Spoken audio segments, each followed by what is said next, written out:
ndamva mzinda wina omwe mbuye wakonza wakuwala nthawi zonse popanda zisoni.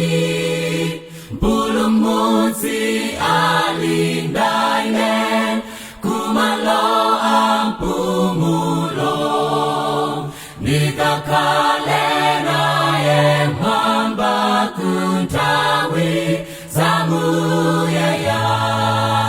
Mpulumutsi alinda ine kumalo ampumulo, ndikakhale naye mwamba kunthawi zamuyaya.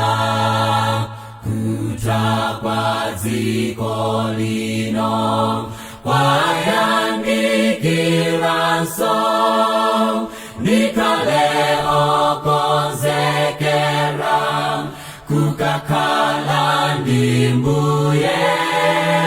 Mpulumutsi alinda ine kumalo ampumulo, ndikakhale naye mwamba kunthawi zamuyaya.